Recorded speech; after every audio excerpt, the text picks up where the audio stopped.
มีชื่อว่าอลิสาสีหาวง Miss Friendship International ลาว2025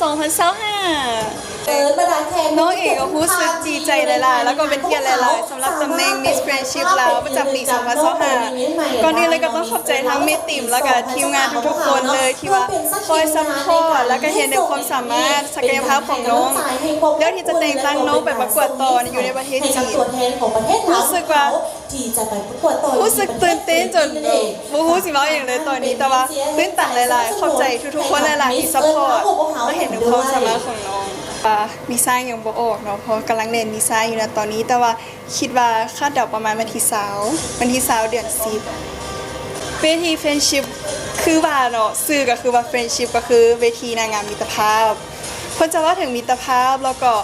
เกี่ยวกับวัฒนธรรมแล้วก็ความงามศึกษาคร่าวๆประมาณนี้ตอนนี้กำลังฝึกเรียนภาษาอังกฤษแล้วก็ภาษาจีนเพราะว่าต้องไปประกวดต่ออยู่ที่ประเทศจีนโดยกำลังฝึกอยู่แต่เป็นจังได๋ค่ะลุ้นกันเรื่องสำหรับเรื่อง performance น้องเองตอนนี้บ่กังวลเลยเกี่ยวกับเรื่อง performance แต่ว่าจะเกี่ยวกับเรื่องทักษะในการเว้าเพราะว่าตัวเองเป็นคนที่เว้าบ่ค่อยเก่งและกำลังมีการฝึกทักษะเกี่ยวกับการเว้าแล้วก็เรื่องของภาษาแต่ performance นี่หายห่วงเลยโดยฝากทุกคนติดตาม Miss Friendship International ลาวในเด้อเพราะว่าอันนี้เป็นปีแรกที่ประเทศลาวส่งออกและก็ถือว่าน้องเอกก็เป็นคนแรกเป็นผู้หญิงคนแรกที่ได้ไปเป็นตัวแทนของประเทศรู้สึกตื่นเต้นหลายฝากทุกคนซัพพอร์ตเชียร์แล้วก็ให้กำลังใจน้องเนี่ยเด้อน้องอยากนำเสนอเกี่ยวกับการนุ่งถือของคนลาวเพราะว่าคือในปัจจุบันจะพบเห็นได้ว่าเมยิงลาวเขายังพากันใส่สินเป็นเรื่องปกติใส่สินไปโรงเรียนใส่สินไปเฮ็ดเวียกหรือว่าใส่สินไปงานสถานที่ต่างๆเลยก็เลยรู้สึกว่าการนุ่งถือของคนลาวนั้นคือว่าเป็นจุดเด่นเลยและอยากเอาเรื่องนี้ไปนำเสนอทุกคนในฮู้แน่นอนอยู่แล้วว่าต้องเป็นตำบักหุ่งตำหลวงพระบางน้องเอกก็เป็นคนมากินตำแน่ก็เลยถ้ามีโอกาสถ้าเป็นไปได้แท้อยากลองเฮ็ดให้กับเจ้าซิมเบิ่งน้องอยากนำเสนอแข่งที่น้อง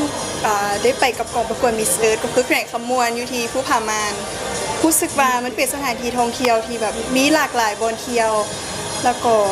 รู้สึกว่ามันงามธรรมชาติแบบสวยสดงดงามหลายต้องได้ลองสักครั้งหนึ่งตอนนั้นเองน้องก็เป็นครั้งแรกที่น้องได้ไปรู้สึกประทับใจหลายๆโดยเข้าใจฝากเชียร์เด้อทุกคน